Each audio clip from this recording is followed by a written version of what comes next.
안녕하십니까. 함께 공부하시는 재림성도 여러분, 한 주일 동안 안녕하셨습니까?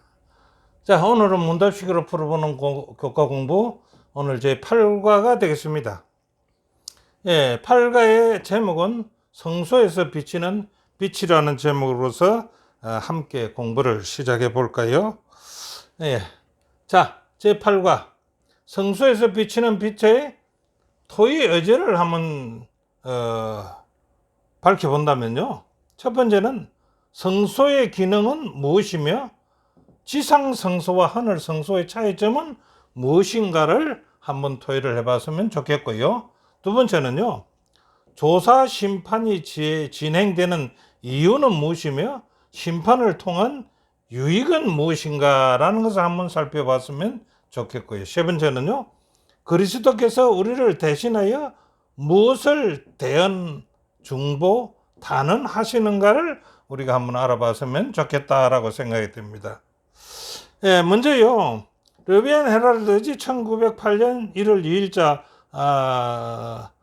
기고문을 한번 보는데요. 그리스도만이 우리를 대신하여 단언하실 수가 있다라고 했습니다. 그분은요. 우리의 공로가 아니라 그분 자신의 공로에 근거해서 고소하는 자의 주장을 잠잠하게 하신다라는 말씀이 있어서 여기 한번 올려봤습니다.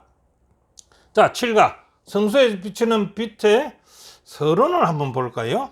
제 7과에서 살펴본 밀러와 그의 동력자들이 지난 1844년 10월 22일 제레미 결과는요. 어떻게 됐습니까? 대실망으로 끝이 났습니다.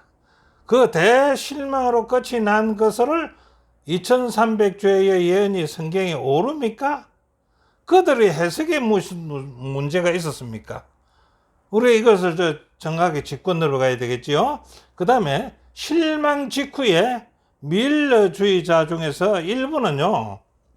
2300주를 다시 연구한 결과 어떤 결론이 나왔습니까? 성소 정결이란 예수님이 재림하여 지구를 정결케 하는 것이 아니라는 것이 밝혀졌습니다. 어떻게 밝혀졌습니까? 하늘 성소에서의 그리스도의 사역에 대한 것임을 그들은 이해하고 다시 희망을 가지고 성경을 연구했던 것입니다. 자, 그러면요. 자, 이들이 실패한 것을 잠깐 이걸 한번 살펴보겠습니다. 다니엘서 7장하고 8장을 기준으로 해서 한번 살펴볼 것인데요. 이 7장과 8장 사이의 평행 구조를 우리가 살펴보거든요. 그걸 살펴보면요. 성소 정결은 하늘 성소의 정결이라고 이해가 된다는 겁니다. 자, 그래서 7장과 8장을 한번 살펴본다면요. 7장에는 벨사살 왕 원년에 기록한 다니엘이 보았던 현상이고요. 8장은요. 벨사살 왕 3년에 봤던 현상입니다. 그런데 거기 보면요. 평행 구조를 한번 본다면 바벨론이고요. 7장에서는 8장에는 바벨론이 안 나옵니다. 두 번째는 메데바사고요. 이건 메데바사가 나오죠. 8장에도요. 그리스 헬라, 로마 똑같이 나오지 않습니까? 자, 그렇다면요. 위에서 맞춰졌으면 밑에도 맞을 거 아닙니까? 근데 밑에는 7장에서는 하늘의 심판회라는 맹목으로 볼 수 있는 성경절이 나타났습니다.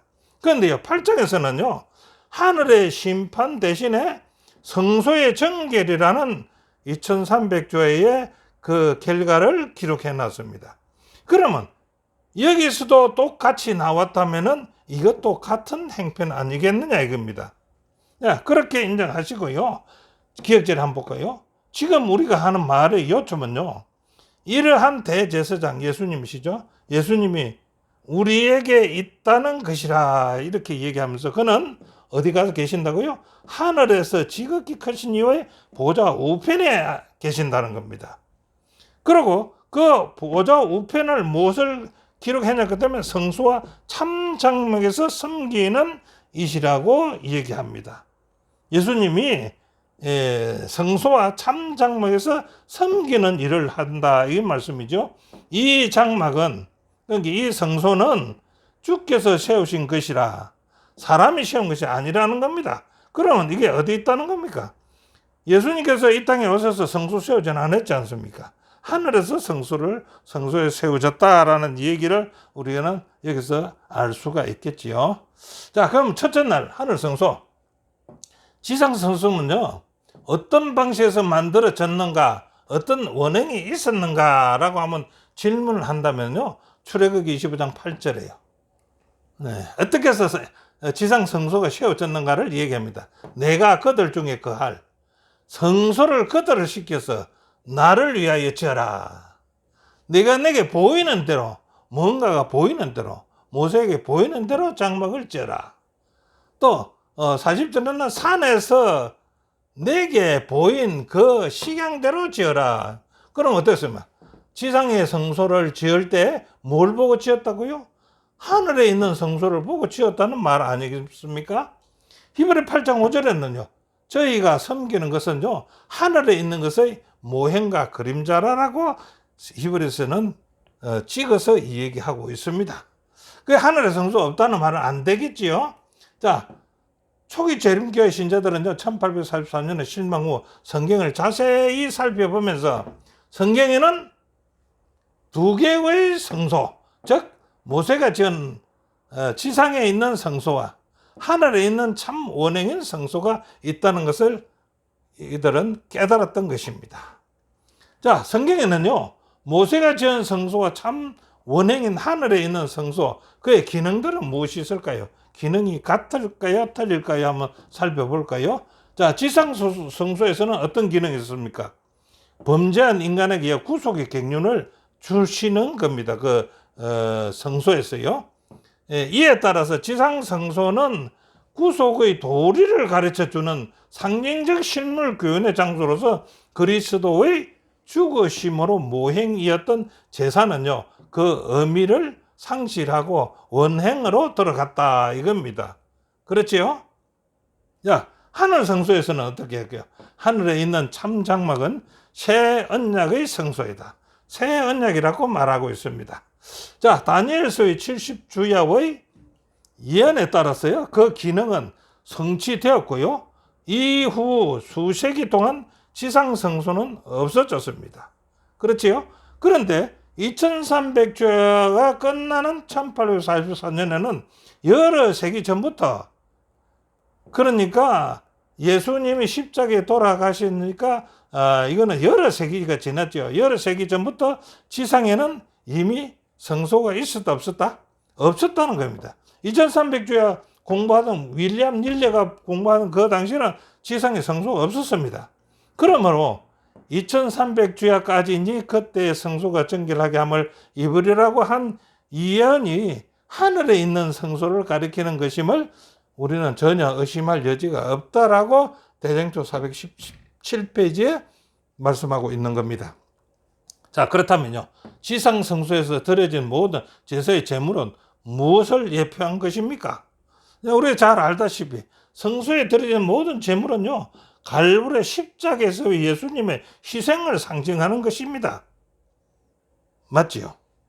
자, 요한복음 1장 29절, 그리스도의 속죄를 통해서 우리는 죄의 정죄로부터 자유를 얻었고 용서가 주어졌다. 우리를 대신하신 예수님의 속죄를 받아들이고 자신의 죄를 고백할 때 우리의 죄는 사라진다. 예수님은 우리를 위해 살아계신 제사장이시다라고 얘기를 하고 있습니다. 108페이지에 저자는 그렇게 기록을 했습니다. 자, 교훈을 본다면요, 다니엘서 8장 14절의 예언은요, 2300주의 예언이죠. 새 언약의 성소를 가리키는 것이다. 예, 성소가 정결할 거라고는 다니엘 8장 14절의 성소는 하늘 성소를 가리킨다 이겁니다. 지상 성소가 사라진 새 언약의 시대에 예수님은 하늘 성소에서 우리를 위하여 중보하고 계신다고 저자는 얘기하고 있습니다. 자, 둘째 날 지상 성소에서, 지상 성소와 하늘 성소에 이제 비교가 되겠죠. 자, 성소의 구조는 어떻습니까? 지상 성소에서는요, 성소의 뜰이 있습니다. 두 번째는요, 성소가 있고 그 뒤에는 지성소가 있습니다. 이 세 구조로 크게 나눠서 나누어집니다. 그 안에 기구들은 말하지 않고요. 자, 지성소는 뭐 하는 것입니까? 지성소란 지극히 거룩한 장소라는 것이 맞지요. 그 구조와 기능과 역할을 알아본다면 어떻게 할까요? 거기에서 가장 중요하게 오늘 공부할 것은 휘장입니다. 휘장. 자, 휘장은 성소와 지성소를 가로막는 장치로서 피력으로 정교하게 만든 휘장이라고 했습니다. 첫째, 그 휘장은요, 그리스도의 몸을 상징하고 있었습니다. 두 번째는 뭡니까? 우리가 죄를 범했을 때 제물의 피를 취해서 제사장은 그리스도의 몸인 그 휘장에 뿌려서 우리의 죄를 그리스도에게 전가시킵니다. 우리의 죄를 피를 휘장에 뿌림으로써 우리 죄를 그리스도에게 전가시키는 행위입니다. 셋째는요, 대제사장은 1년에 한 번, 대속절이죠.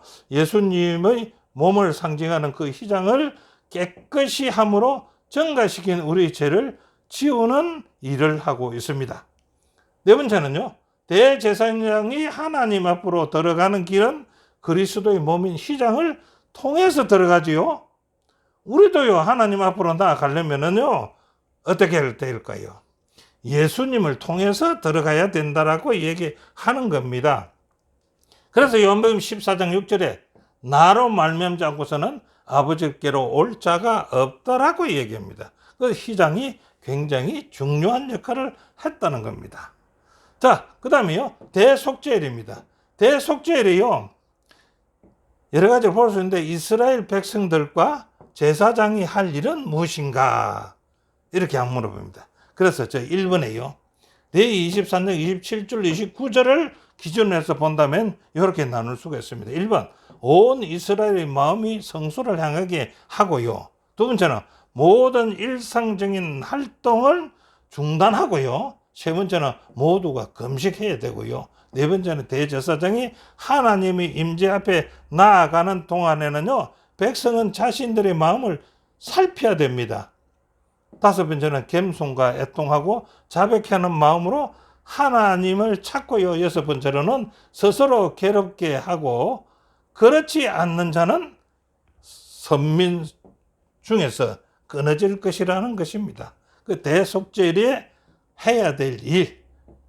그 다음에 레위기 16장 20절부터 22절에는 대제사장이 할 일입니다. 이는 이제 백성들이 할 일이고요. 대제사장이 하는 그날 대제사장은요, 속죄제 염소의 피를 성소의 속죄소 앞에 뿌리고 그 피를 제단의 뿔과 번제단 뿔에 발라서 성소 전체를 완전히 정결하게 해야 되고요. 그다음 세 번째는 속죄하기를 마친 대제사장은요, 살아있는 염소 2마리 염소를 가져옵니다. 아사셀과 예수님을 대표하는 염소에 손을 얹고 이스라엘의 죄를 고백하게 합니다. 그런 다음에 그 염소를 광야로 끌고 가서 진영에서 아주 영원히 분리시키는 역할을 하는 것은, 이 일을 하는 것은 또 제사장입니다. 자, 이스라엘이 지켰던 대속죄일은요, 오늘날 우리 삶에서 어떻게 적용해야 하는가, 우리에게 주는 교훈이라고 보죠. 우리는요, 아무런 공로도 한 바 없는 당신의 의로 어렵다 하심을 받는다는 겁니다. 시대의 소망 25페이지요. 우리는요, 자신을 살피고 괴롭게 하면서요, 죄에서 돌아서야 된다고 합니다. 그것은 우리가 악을 무심하게 받아들이거나 더 이상 죄를 변명하거나 그것에 집착하지 않는 것을 의미한다라고 111페이지의 저자는 얘기합니다. 자, 교훈은요, 제사를 통해서 성소로 옮겨진 죄는 대속죄일이 끝날 때 정결하게 되고 그 백성도 용서를 받게 됩니다. 우리는 예수께서 지성소에서 봉사하시는 시대에 현재 우리는 살고 있다라고 봐야 되겠습니다. 셋째 날요, 심판의 시간이 이르렀다. 자, 무슨 심판입니까? 성경 전체에서 두드러지게 나타나는 주제는 무엇입니까? 다니엘서 7장 9절이나 10과에서 계시록 14장 6절 7절에는 이제 한번 보면 되는데요. 다니엘서 7장 9절 10절과 계시록 14장 6절과 7절을 보면은 이런 말씀이 나옵니다. 다니엘 7장 9절 심판자의 모습과 그 보좌가 보입니다. 심판자의 보좌. 10절에는 심판을 베푸는데요. 책들에 펴져 있는 것이 보입니다. 계시록 14장 7절에는요. 그가 큰 음성으로 가로되 하나님을 두루하며 그에게 영광을 돌리라. 이는 그의 심판하실 시간이 이르렀다라고 얘기합니다. 여기 뭡니까? 심판이라는 뜻입니다. 심판. 그 심판이 시간이 이르렀다는 것입니다. 심판에 대한 여러 증언들을 한번 살펴볼까요? 예, 성경에 있는 말씀으로서요. 구약시대는요. 전도서 12장 14절에 하나님은 모든 행위와 모든 은밀한 일을 선악간에 심판하시기라고 구약에 나와 있습니다. 예수님은 뭐라고 했을까요? 마태복음 12장 36절 사람이 무슨 말을 하든지 심판날에 이에 대하여 신문을 받을 것이다. 여기서 예수님도 심판을 이 얘기를 했죠. 바울은 뭐라고 했을까요? 고린도서 4장 5절에 어둠에 감춰인 것들을 드러내고 마음의 뜻을 나타내셨다. 어두운 것에 감춰인 것을 드러낸다는 것을 심판을 한다는 얘기 아닙니까? 자, 요한은 어떻게 했을까요? 계시록 14장 7절 요한에게 나타난 천사는 그의 심판의 시간이 이르렀다고 말했거든요. 그래서 이 심판은 여러 군데서 성경 전체에서도 얘기한다는 얘기입니다. 예, 모든 인류의 운명은 심판의 결과로서 어떻게 나타나는가? 뭐 두 부류로 나타난다고 우리는 잘 알지요. 자, 계시록 22장 11절 불의를 하는 자는 그대로 불의를 하고, 예, 두 가지 나타났지요. 그 다음에 더러운 자는 그대로 더럽고, 어려운 자는 그대로 의를 행하고, 거룩한 자는 그대로 거룩하게 하라. 두 부류로 나누어집니다. 자, 마태복음 25장 1절부터 13절에 보면요. 열처녀 비유가 나왔죠. 열처녀 비유에서 예비한 자와 예비하지 못한 자가 두 부류로 나누어집니다. 그래서 예비한 자는 혼인잔치에 들어가고 예비하지 못한 자들은 문이 닫히고 혼인잔치에 들어가지 못한다는 비유를 했습니다. 자, 각 시대의 대정도 428페이지는 뭐라고 얘기했을까요? 조사 심판의 사업이 마치고 각 시대의 그리스도를 따르는 자라고 공언하는 자들의 판결이 결정되면은 바로 그때의 은혜의 시기가 끝나고 자비의 문은 닫혀질 것이다. 예비하였던 자들은 함께 혼인잔치에 들어가고 문은 닫힐 것이다. 마태복음 25장 10절에 있는 말씀이 되겠지요. 자, 하나님의 심판을요, 우리는 어떻게 바라봐야 하는가? 우리는 심판을요, 두려워할 필요가 있습니까? 예, 두려워할 필요는 없는데 두려워할 필요가 있는 사람도 있다는 겁니다. 어떤 사람입니까? 용서, 죄로부터의 자유, 경건한 삶을 살 수 있는 능력, 그리고 그 최후의 승리까지 모두 그리스도를 통해서 우리에게 주어지는데 이것을 받지 못하는 자들은 심판이 두려운 것이 될 것이고, 이렇게 받는 자는 심판이 두려운 것이 아니겠지요. 소망이 이루어지는 거지요. 교훈은요, 주께서 최후의 상을 주시기 전에요, 누가 상을 받을지를 보여주며 모든 일을 선악간에 심판하는 마지막 심판의 시간이 이르렀음을 성경은 말하고 있다라고 말합니다. 자, 넷째 날은요, 지성소의 복음입니다. 지성소의 복음. 자, 지성소 법궤 위에 뚜껑이 있죠. 그 뚜껑이 맹칭과 기능은 무엇인가 한번 알아볼까요? 그 맹칭은 우리가 잘 알다시피 시온자 또는 속죄소라고 얘기합니다. 그러면 시온자는 뭐고 속죄소는 뭘까요? 예, 한 장소를 두 가지 이름을 불렀습니다. 시은자, 은혜를 베푸는 장소. 예, 속죄소, 죄를 속하는 장소. 예, 이것입니다, 이제. 그래서 하나님께서 은혜를 베푸시는 장소죠. 이스라엘 백성의 허물과 죄를 용서해 주시는 장소. 이 두 가지 다 하나입니다. 그렇죠? 하나를 이름은 우리는 두 가지 명칭으로 부르고 있다고 보면 되겠습니다. 자, 죄인의 대속을 위해서 속죄소요. 시온자죠. 그에 이르려면은 어떤 과정이 있는가라고 한번 묻는다면요. 성전 뜰을 거쳐야 되겠죠. 성전 뜰에 들어다 보니까 거기에는 번제단이 있는데 그 번제단의 뿔에 피가 발라져 있더라. 그 다음에요. 성전 안에 보니까 분향단이 있는데 그 분향단 뿔에도 피가 발라져 있더라. 피는요, 속죄소 앞 휘장에도 피가 뿌려져 있더라. 이 모든 단계의 길을 준비하는 것은 예수님의 피라라고 114페이지에 저자는 얘기합니다. 그래서 죄인의 대속을 위해서는 성소에서는 피가 있어야 된다라고 하는 얘기죠. 그 과정입니다. 그래서 이 과정이 성소뜰에 들어가서 번제단에 피를 뿌리고 성전 분향단의 뿔에다 피를 바르고 속죄소 앞에 휘장에 피를 뿌리는 것이 이 과정입니다. 자, 우리가 복음이 전해지는 지성소로 가는 길은 무엇이 필요한가? 네, 히브리서 4장 14절부터 16절을 간추려 보면요.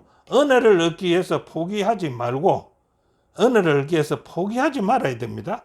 두 번째는요. 믿음으로 굳게 잡아야 됩니다. 믿음으로 굳게 잡아야 된다. 세 번째는요. 그리고 자꾸 담대히 나아가야 된다. 이렇게 얘기하고 있습니다. 그런데 히브리 10장 19절부터 22절에는 어떻게 합니까? 우리는 예수님의 피를 힘입어서 우리는 예수님의 피 힘입지 않고서는 지성소로 들어갈 수가 없습니다.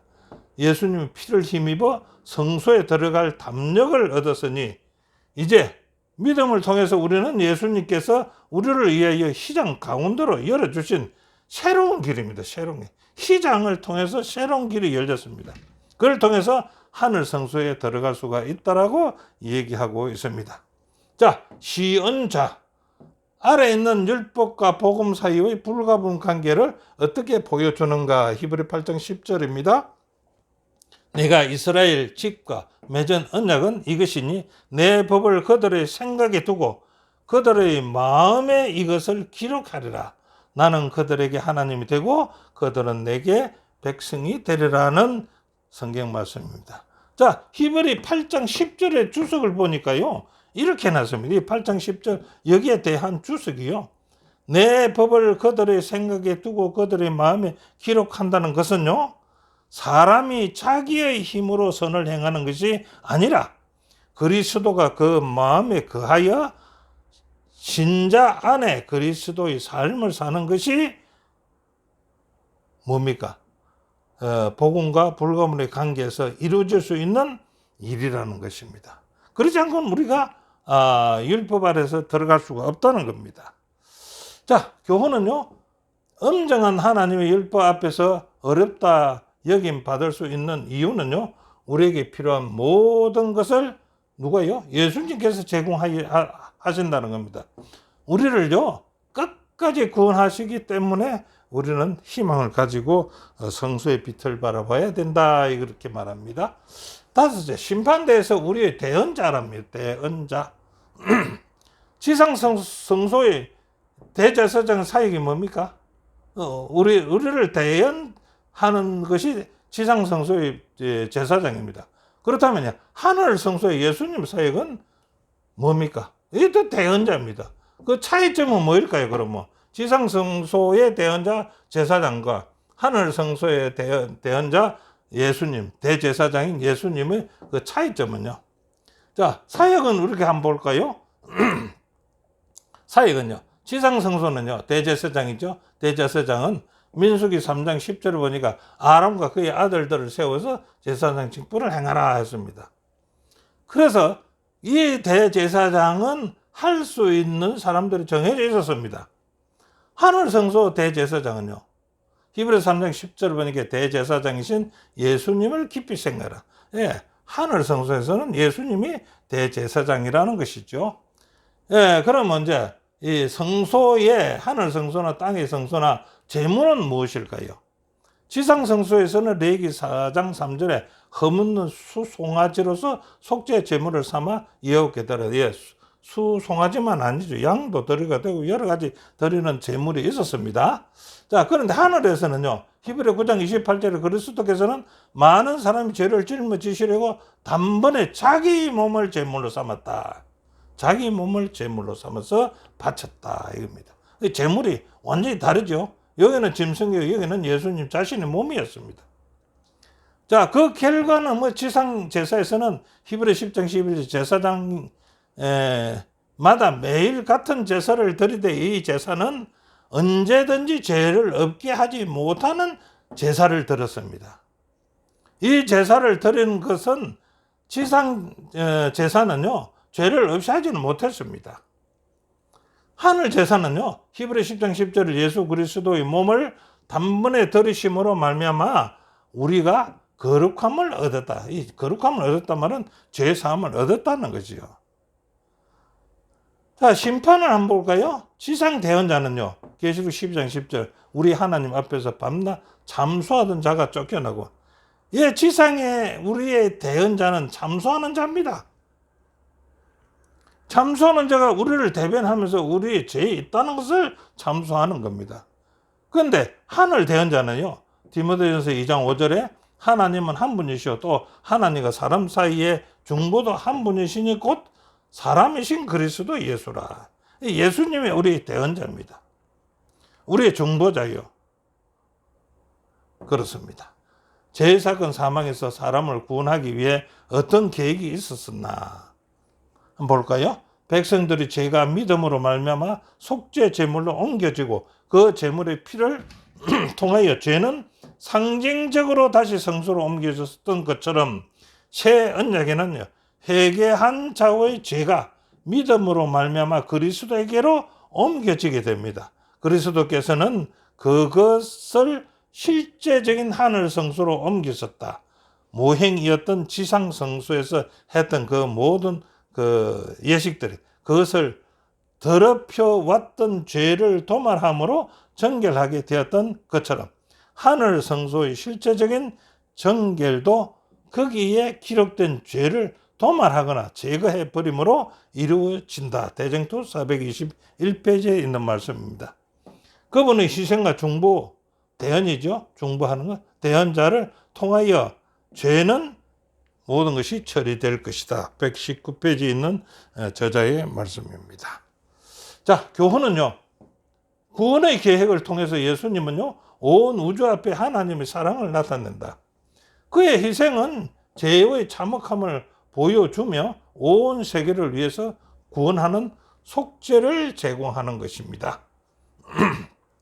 자, 오늘까지 공부는 여기고요. 결론을 본다면요, 재림교회는 실망 직후 하늘 성소에서 예수님의 사역을 이해하게 되었습니다. 그렇지요? 성소의 원행인 하늘 성소가 있으며 지금은 예수님이 그곳에서 중보자로서 봉사하시는 조사심판의 기간이라고 얘기합니다. 세 번째는요, 대속죄일의 죄의 정결이 이루어진 것처럼요, 하늘 성소도 그분의 보혈로 정결하게 된다라고 얘기합니다.